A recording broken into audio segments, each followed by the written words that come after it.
जैसा प्रश्न आया है मेरे पास अगला बिल्कुल वैसा ही पढ़े देता हूँ।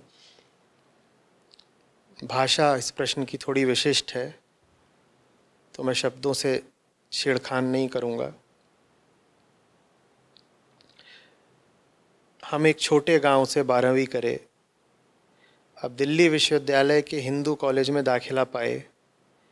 1 साल हो गया है, अच्छा नहीं लग रहा है कुछ, पढ़ाई छूट गया है।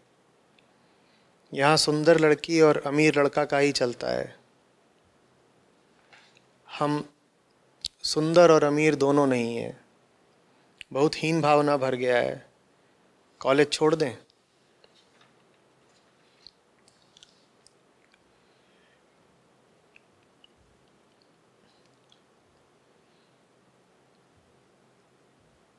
भाई थोड़ा समझो कि ये जो हो रहा है ये क्या हो रहा है। भारत इतना मूर्ख कभी नहीं था।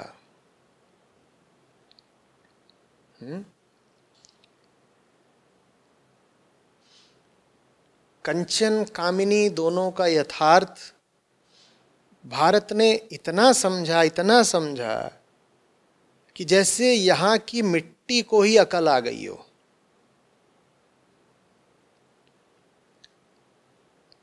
यहाँ का जैसे कोई बिल्कुल आम औसत आदमी भी, गांव का एक किसान भी इतनी बुद्धिमानी रखता था कि कंचन कामिनी पे नहीं मरना है। हालांकि इनका जो आकर्षण होता है वो बड़ा प्राकृतिक होता है, बड़ा ज़बरदस्त होता है, लेकिन फिर भी कम से कम सैद्धांतिक रूप से तो उसको पता था कि ये चीज़ें ठहरने वाली नहीं होती।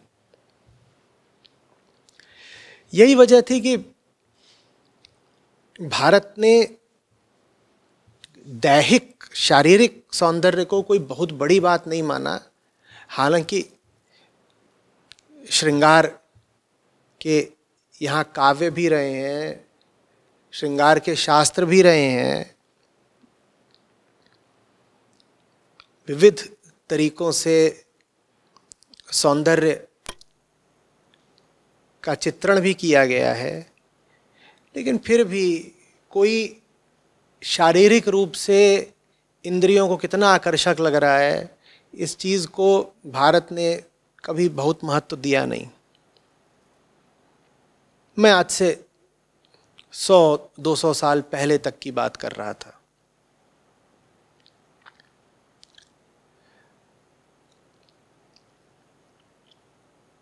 बाबरनामा कहता है कि जब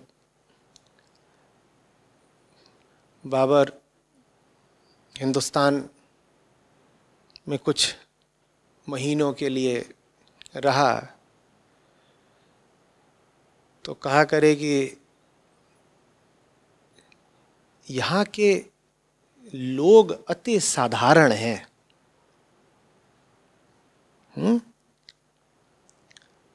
लंबे हैं, न तगड़े हैं, न सुंदर हैं, बहुत साधारण लोग हैं। आम नागरिकों की बात कर रहा था। तो बोले कि मुझे काबुल बहुत याद आता है। काबुल के फल, काबुल के खरबूज तरबूज,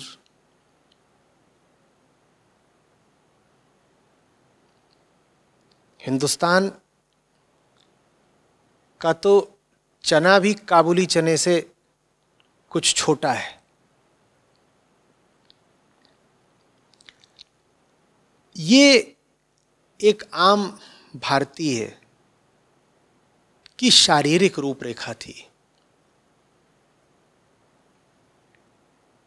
आंखों को चुंधिया देने वाला रूप, आकर्षण, लावण्य भारत ने कभी बहुत कीमत का माना ही नहीं। स्त्री में कभी इस बात की बहुत प्रशंसा नहीं की गई कि उसके पास दमदमाता दहकता रूप है। और आज भी अगर आप थोड़ा देहात की तरफ जाएंगे जहाँ पाश्चात्य हवा ज़रा कम बहती हो, तो आप पाएंगे कि अगर कोई लड़की बहुत ज़्यादा रूप श्रृंगार करके घूम रही हो तो उसके घर वाले ही इस बात को पसंद और प्रोत्साहित नहीं करते। कहते हैं ये कोई बात है, ये शील का और अच्छे चरित्र का लक्षण नहीं है कि तुम इतना सजती संवरती हो। ये बात सिर्फ संस्कृति की या प्रथा की नहीं है, इसके पीछे सिद्धांत था एक गहरा, बल्कि बोध था गहरा। बोध ये था कि इस शरीर को इतना चमकाने से पाओगे क्या, और ज्यादा देह केंद्रित हो जाओगे, बॉडी आइडेंटिफाइड। समझ में आ रही है बात? और फिर कह रहा हूं, ऐसा नहीं कि प्राकृतिक रूप से भारतीय सुंदर थे नहीं या हो नहीं सकते थे। प्राकृतिक रूप से सुंदरता भारत को भी बहुत बख्शी गई है, पर वो सुंदरता सहज और नैसर्गिक है, कृत्रिम नहीं, थोपी हुई, चमकाई हुई नहीं।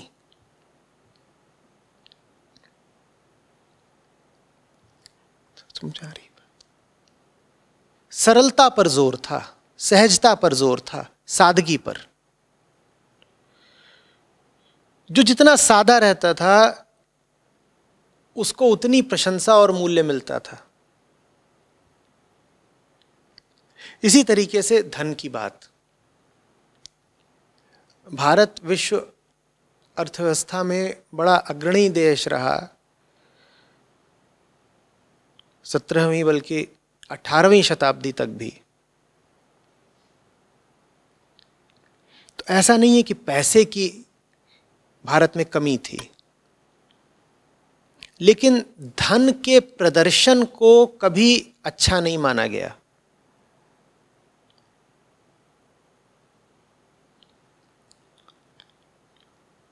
जैसे यहां की मिट्टी ही जानती थी कि सब धन मिट्टी हो जाना है। कोई अगर अपना पैसा दिखा करके रुआब झाड़े या सम्मान पाना चाहे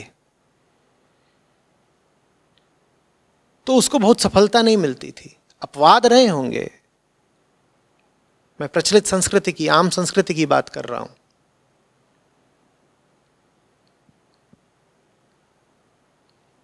ज्यादा कीमत दी जाती थी गुणों को, ज्ञान को, गहराई को, बोधवत्ता को। फिर ये सब बदला, एक दिन में नहीं। वो बदलाव भी एक लंबी प्रक्रिया के अंतर्गत हुआ। वो प्रक्रिया आप समझिएगा। संस्कृति बहुत श्रेष्ठ थी भारत की, और बोध बहुत गहरा था भारत का, लेकिन कई सौ सालों तक युद्धों में पराजय झेलनी पड़ी। और ऐसा नहीं कि निरंतर पराजय ही झेलनी पड़ रही थी। आक्रांताओं का पुरजोर विरोध भी किया भारत ने, बहुत युद्ध जीते भी, बहुत लंबे समय तक आक्रमणकारियों को बाहर खदेड़ कर भी रखा। पर कोई चूक हुई होगी या काल का कुछ ऐसा संयोग बना होगा कि युद्धों में बार बार पराजय झेलनी पड़ी।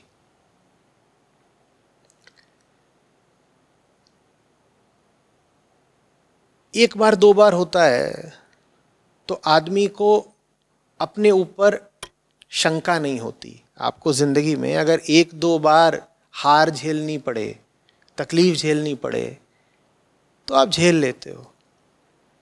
पर अगर बार बार आपको हार झेलनी पड़े तो पक्के से पक्के आदमी को भी अपने ऊपर शक होना शुरू हो जाता है।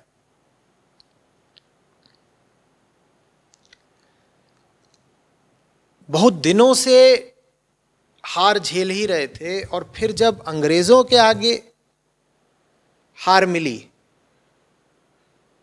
तो वो हार बहुत पूरी और बहुत गहरी थी। पूरे हिंदुस्तान पर ही कब्जा कर लिया अंग्रेजों ने। इस हार ने भारत के आत्मबल की कमर तोड़कर रख दी और आत्मबल का स्थान आत्मसंशय ने ले लिया। आत्मसंशय समझते हो? अपने ही ऊपर संदेह।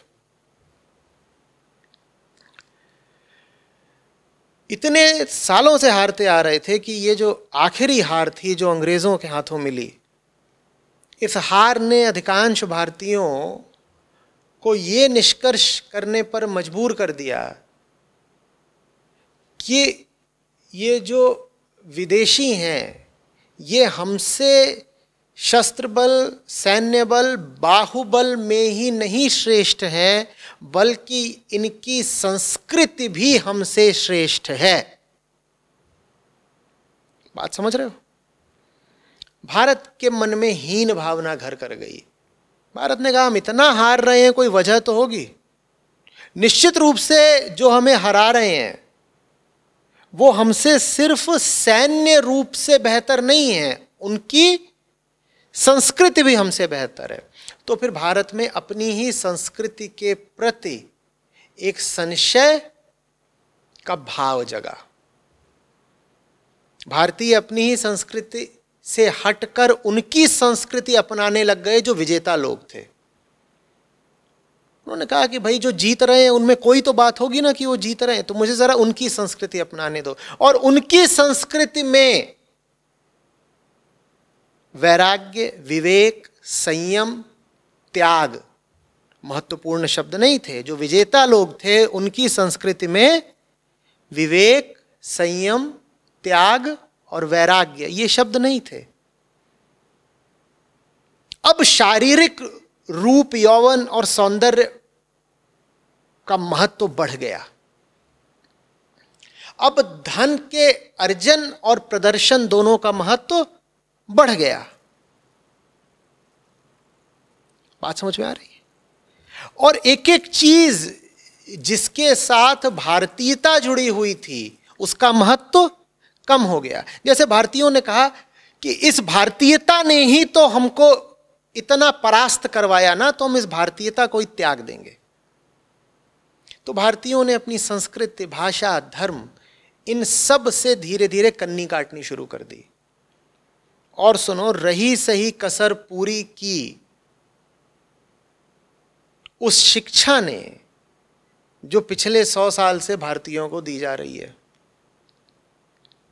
वो शिक्षा प्रत्यक्ष परोक्ष हर तरीके से न सिर्फ आपको आपके धर्म और अध्यात्म से दूर रखती है, आपकी संस्कृति के प्रति उदासीन रखती है, बल्कि वो आपको तरीके तरीके से ये जताती है कि जो कुछ भी श्रेष्ठ है और सुंदर है वो अधिकांशतः भारत से बाहर कहीं विदेश में है।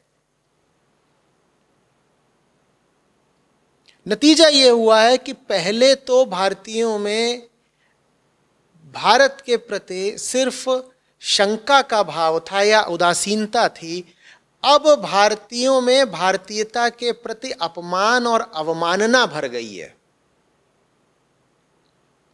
हर वो चीज जिसका संबंध भारत के इतिहास से है, आज की युवा पीढ़ी उसे अनादर की दृष्टि से देखती है। क्यों? क्योंकि दिमाग में कहीं एक तुक भिड़ा दिया गया है, दिमाग में कहीं एक जोड़ बैठा दिया गया है। क्या? भारत माने वो जो पिछड़ा है, परास्त है, जिसकी प्रगति नहीं होने वाली। तो कहते हैं हमें तो प्रगति करनी है, हमें तो परास्त नहीं रहना। और भारतीयता का मतलब अगर यही है कि तुम पीटे जाओगे, परास्त होगे, तो हमें भैया भारतीयता चाहिए ही नहीं। तो जो जवान पीढ़ी है आज की, उसने भारतीय भाषा को त्याग दिया, भारतीय पहनावे को त्याग दिया, भारतीय चाल चलन को त्याग दिया, भारतीय ग्रंथों को त्याग दिया। जो कुछ भी भारतीय है और त्यागा जा सकता है वो सब कुछ त्यागा जा रहा है। और जो जितना ज्यादा भारतीयता को त्याग सकता है उसको उतना ही ज्यादा स्मार्ट माना जाता है। तुम मुझे बताओ स्मार्ट की और परिभाषा क्या है, कूल की और परिभाषा क्या है? जो जितना ज्यादा अन इंडियन है, जो जितना ज्यादा अभारतीय है, वो उतना स्मार्ट है। मुझे बताओ, खाल गोरी करने का और बाल सफेद या नीले पीले करने का औचित्य क्या है? ये मत कह देना बस कि ये तो बस ऐसे ही हमें अच्छा लगता है। नहीं, यूं ही नहीं अच्छा लगता। अगर तुम्हें यूं ही कुछ भी अच्छा लगता है तो तुम अपनी खाल कभी काली करके क्यों नहीं घूमते? कोई दिखा है आज तक जो अपना चेहरा काला करके घूम रहा हो? जब चेहरा काला हो जाए तब तो कहते हो कहां से मुंह काला करके आ गए। ये गोरी खाल का इतना आकर्षण कहां से आ गया? तुम्हें समझ में नहीं आ रही बात? तुम अंग्रेज होना चाहते हो क्योंकि अंग्रेजों ने तुम्हें बहुत पीटा है और तुम्हारे मन में ये बात घर कर गई है कि अगर मैं भारतीय हूं तो पिटूंगा, तो इसलिए मुझे अंग्रेज होना है। बौद्धिक तल पर भी भारतीय जो बुद्धिजीवी है वो पश्चिम के सामने जबरदस्त रूप से नतमस्तक है।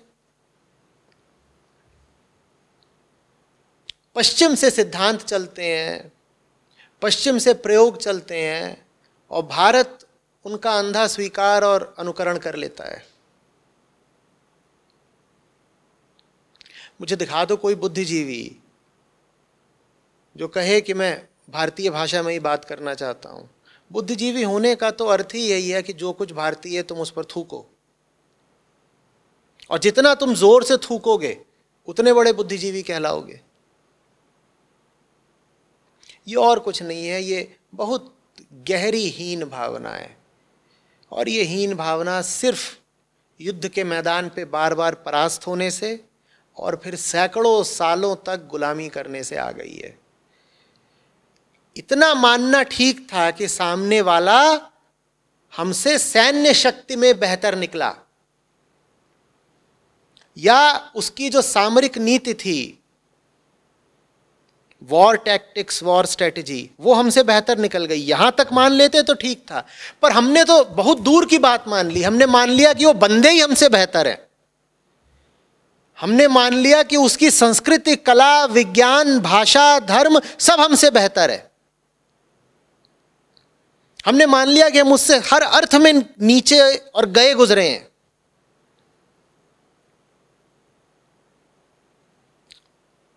आ रही बात समझ में?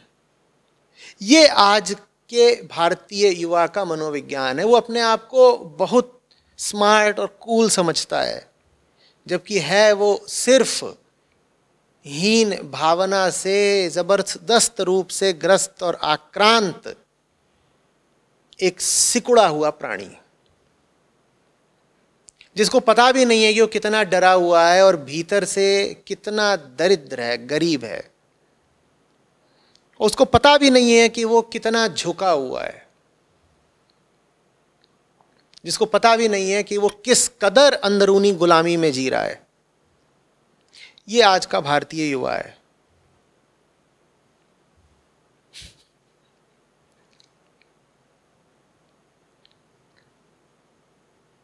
नाम होगा मोहन वर्मा,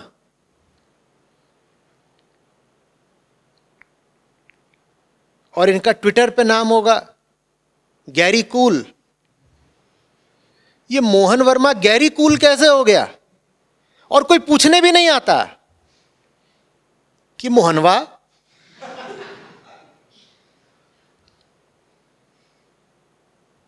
ये गैरी कूल कैसे बने तुम?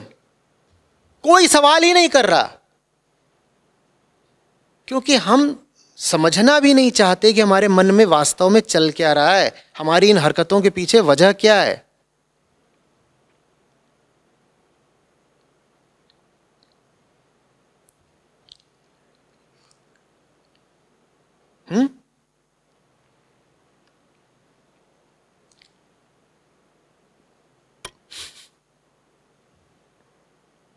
कभी तुमने देखा है कि कोई हो विदेशी, कुछ नाम बोलना उसका, कोई भी नाम बताना जरा। जेम्स, जेम्स अपना नाम जन्मेजय कर दे, होता है ऐसा? या जनक कर दे, ऐसा होता है?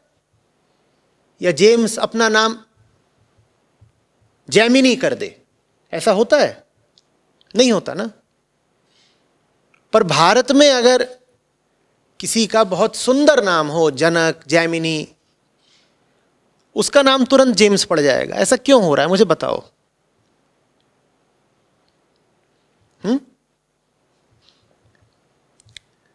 भारतीय नाम तुरंत जेम्स क्यों बन जाता है? तुम्हें समझ में नहीं आ रहा? तुम डरे हुए हो, तुम झुके हुए हो, तुम तलवे चाटने को तैयार हो।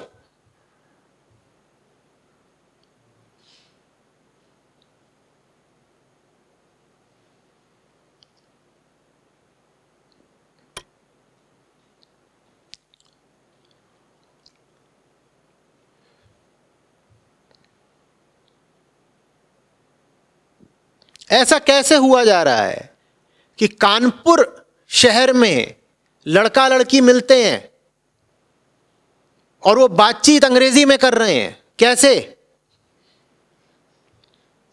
और अंग्रेजी माशाअल्लाह है उनकी, दोनों की। अंग्रेज को अपने ऊपर शक हो जाए, ऐसी अंग्रेजी।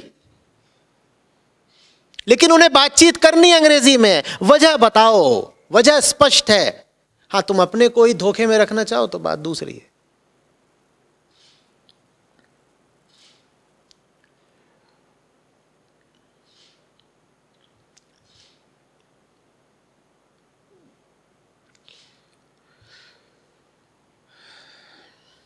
धर्म से संस्कृति जुड़ी होती है। संस्कृति का एक प्रमुख स्तंभ होती है भाषा, और भाषा बिना लिपि के नहीं चलती। भाषा बिना लिपि के नहीं चलती। लिपि गई तो भाषा गई, भाषा गई तो संस्कृति गई, संस्कृति गई तो धर्म गया। हमारे हिंदी में चैनल हैं सब सोशल मीडिया पर, हिंदी में भी है, अंग्रेजी पर भी है। बड़ा ध्यान रखा है कहीं ऐसा ना हो कि हिंदी का चैनल ना बने। तो कोई भी सोशल मीडिया हो, चाहे फेसबुक हो, ट्विटर हो, यूट्यूब हो, इंस्टाग्राम हो, सब पर हिंदी का भी एक अलग चैनल बनाया हुआ है। लेकिन हिंदी चैनल के हिंदी वीडियो पर भी जो कमेंट, टिप्पणियां आती हैं, वो या तो अंग्रेजी में आती हैं, और उससे भी ज्यादा भयानक बात यह है कि अगर हिंदी भी वो लिख रहे हैं तो रोमन लिपि में लिख रहे हैं। देवनागरी देखने को नहीं मिलती। जो लोग अभी देख रहे हो, सुन रहे हो मुझे, अगर वो भी अभी कमेंट, टिप्पणियां कर रहे हो तो कृपा करके देवनागरी में करें। लिपि गई तो अंततः इंसान गया। मैंने यहां तक तो बता दिया था कि लिपि से भाषा, भाषा से संस्कृति, संस्कृति से धर्म। आगे का बता देता हूं, धर्म से इंसान, धर्म से व्यक्ति। ये तुम अपनी देवनागरी लिपि नहीं खो रहे, ये तुम अपनी हस्ती खो रहे हो। ये तुम अपनी लिपि नहीं खो रहे, ये तुम अपनी हस्ती खो रहे हो। और चले जाओ आज किसी भी शॉपिंग मॉल में, शॉपिंग मॉल क्या बोलें, किसी भी जगह चले जाओ बाजार में, वहां मजाल है कि तुम्हें दुकानों के ये जो होर्डिंग होते हैं, नाम पट्टिकाएं, ये तुमको हिंदी में, देवनागरी में मिल जाएं। और जितनी ज्यादा ऊंची जगह होगी हिंदी, वहां से उतनी नदारद होगी। ऊंची जगह पे तुम्हें हिंदी मिल गई तो जगह नीची हो जाती है। छोटे शहरों में तो फिर भी संभव है कि तुमको वहां दुकान पे लिखा मिल जाए गुप्ता किराना भंडार।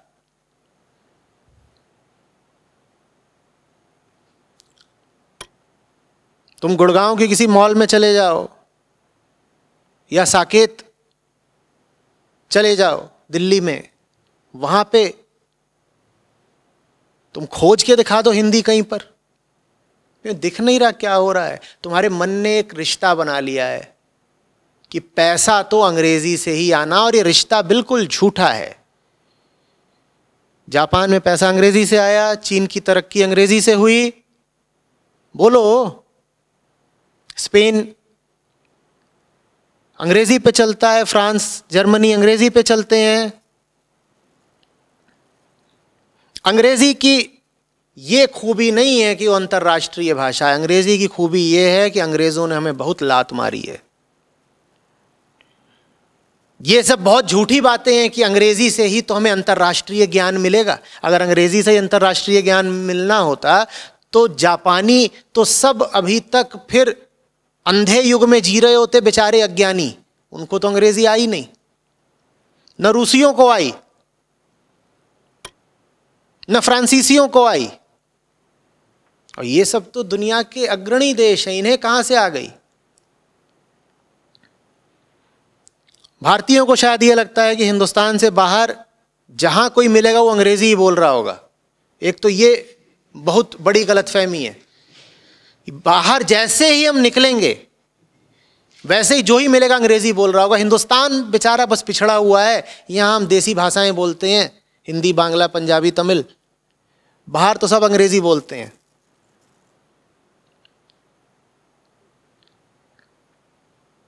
इनको पता भी नहीं है कि अगर दुनिया भर के अंग्रेजी बोलने वालों की संख्या में से अंग्रेज हिंदुस्तानियों की संख्या हटा दो तो अंग्रेजी बोलने वाले तो बहुत लोग बचेंगे भी नहीं। स्पेनिश ही अंग्रेजी से बड़ी हो जानी है। मैंडरिन तो है ही।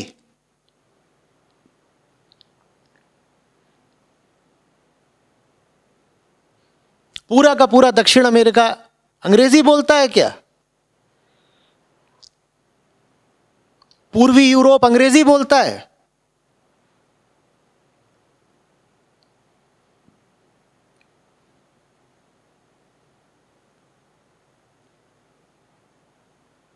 दक्षिण पूर्व एशिया अंग्रेजी बोलता है। और ये सब उन्नत जगहें हैं, ये सब तरक्की करे हुए मुल्क हैं। और बहुत हंसते होंगे ये हिंदुस्तान को देख के कि वाह रे गरीबों, वाह रे गुलामों। मैं अंग्रेजी का कोई विरोधी नहीं हूं, पर अंग्रेजी ने भारत के मन पर जो गुलामी की जंजीर पहना दी है, मैं उसका जरूर विरोधी हूं।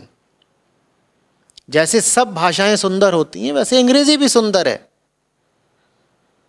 अगर अंग्रेजी सिर्फ भाषा होती तो क्या बात थी? हमारे लिए अंग्रेजी सिर्फ भाषा नहीं है ना, हमारे लिए अंग्रेजी हमारी हीन भावना से बचने का उपाय है, जो कि हीन भावना को और प्रदर्शित ही कर देता है।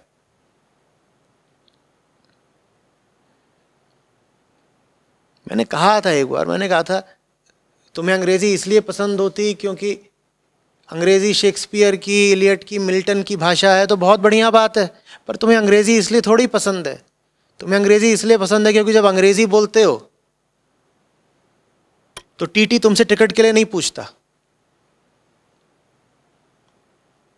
किसी ने एक बार उपाय बताया था, बोले ट्रेन में ज्यादा चेकिंग हो रही है तो खटखट खटखट अंग्रेजी बोलना शुरू कर दीजिए, टीटी इधर उधर देख के बाहर हो जाता है,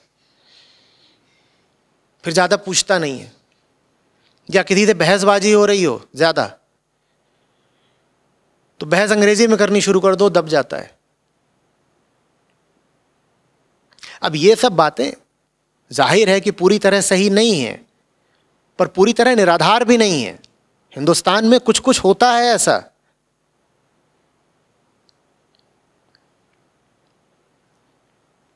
नतीजा जैसे आज सवाल आए हैं ऐसे सवाल कि यहां तो अमीर लड़का और सुंदर लड़की चलते हैं। ये जो पूरी व्यवस्था चल रही है आज के जवान लोगों में, ये अभारतीय है। इसका आधार ही यही है, वो सब कुछ करो जिसका संबंध भारत से बिल्कुल ना हो। अमीर होने में क्या बुराई है? अच्छी बात है। तुम बढ़िया काम कर रहे हो, उससे तुम्हें कुछ पैसा आता है, बढ़िया बात है। लेकिन वो अमीरी तुम्हारे लिए सिर्फ पैसा नहीं है, वो अमीरी तुम्हारे जीवन का केंद्र बन गई है। उस पैसे के माध्यम से तुम अपने आप को कुछ साबित करना चाहते हो, और तुम ये साबित करना चाहते हो कि तुम हीन नहीं हो, तुम गए गुजरे और दबे हुए नहीं हो। और एक सूत्र समझ लो जिंदगी का, जिस चीज का इस्तेमाल करके तुम अपनी हीन भावना हटाना चाहोगे या दबाना चाहोगे, वो चीज तुम्हारी हीन भावना को और बढ़ाएगी। जिस चीज का इस्तेमाल करके तुम मानसिक रूप से अपने आप को सुरक्षित करना चाहोगे, वो चीज तुम्हें मानसिक रूप से और असुरक्षित कर देगी। वो चीज ही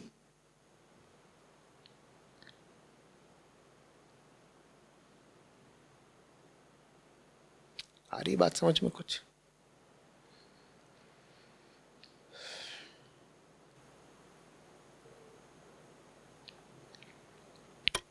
सब सतह की बातें हैं ये, सतही सौंदर्य, सतही पैसा और बाकी सब चीजें। भारत ने सतह से आगे बढ़ करके मर्म पर ध्यान दिया, हृदय पर गौर किया।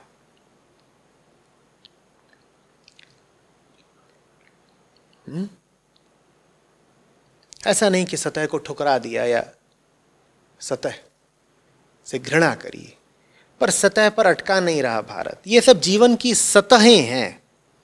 क्या? जवानी, पैसा, रूप, यौवन, आकर्षण। भारत ने कहा इससे गहरे जाना है, जीवन की असली खोज करनी है। भारत ने आत्मा पर ध्यान दिया।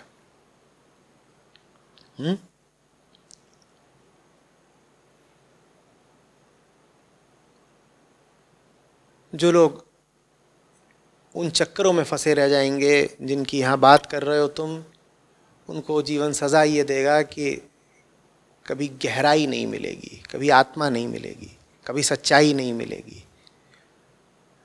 भीतर बड़ा खालीपन सा रहेगा और उसमें कुछ धुआं धुआं सा।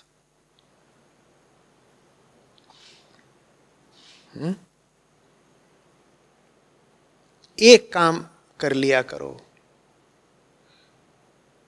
कम से कम सतही लोगों को देख करके न डर जाया करो, न दब जाया करो, न प्रभावित हो जाया करो। इतना उपकार करो अपने ऊपर भी और उस स्मार्ट और कूल इंसान पर भी कि उसको देख करके इम्प्रेस मत हो जाया करो, क्योंकि उसकी सारी स्मार्टनेस और कूलनेस का कुल एक उद्देश्य है, दूसरों को इम्प्रेस कर देना। और अगर तुम उसको दिखा दो कि जो कुछ उसके पास है उससे तुम प्रभावित नहीं हो रहे, वो तुम्हारी नज़र में कीमत का नहीं है, तो फिर उस व्यक्ति को भी मजबूर होकर ये सोचना पड़ेगा कि मेरे पास जो कुछ है, अगर वो इस अगले को प्रभावित नहीं कर पा रहा तो मेरे पास की चीज़ की कीमत कितनी है, ये तुम्हारा एहसान होगा उस पर। समझ में आ रही है बात?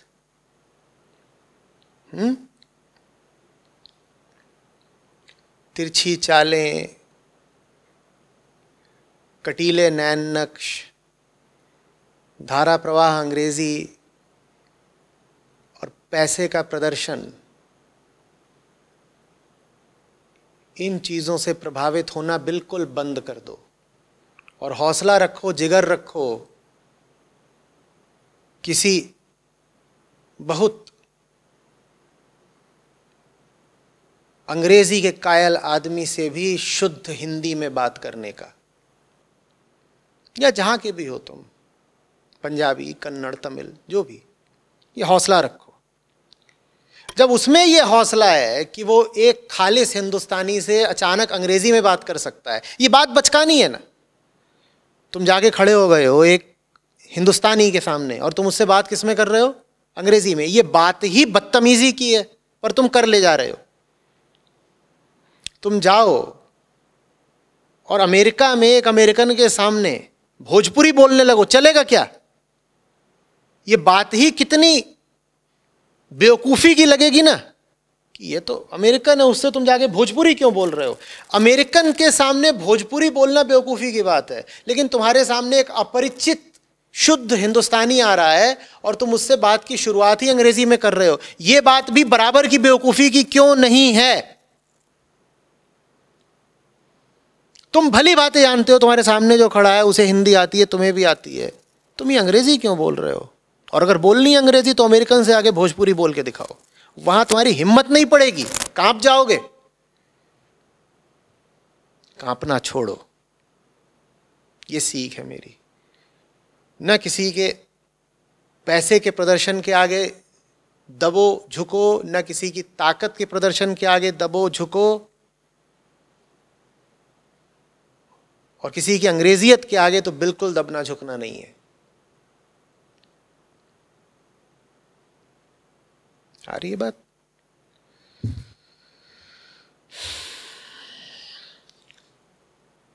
और किसी के सौंदर्य के आगे भी दबना झुकना नहीं है कि सुंदर लड़की आ गई या हैंडसम लड़का आ गया और तुम बिल्कुल कपने लग गए, हिलने डुलने लग गए। जो तुम्हें अपना शरीर दिखा करके प्रभावित करना चाहे, तुम पे हावी होना चाहे, उसका प्रतिरोध आवश्यक है। कोई साधारण तौर पर सुंदर हो तुम्हारे सामने आ जाए, उसकी तो फिर भी तारीफ कर दो एक बार, चलेगा। लेकिन अगर जान जाओ कि कोई जानबूझकर अपने सौंदर्य का प्रदर्शन करके तुमको प्रभावित करना चाहता है, तुमसे वाहवाही लेना चाहता है, तो उसकी तारीफ तो बिल्कुल नहीं करनी है, उससे प्रभावित तो बिल्कुल नहीं होना है। मैं कह रहा हूं यही तुम्हारे लिए भी ठीक है और यही उसके लिए भी ठीक है, उसको भी कुछ सीख मिलेगी।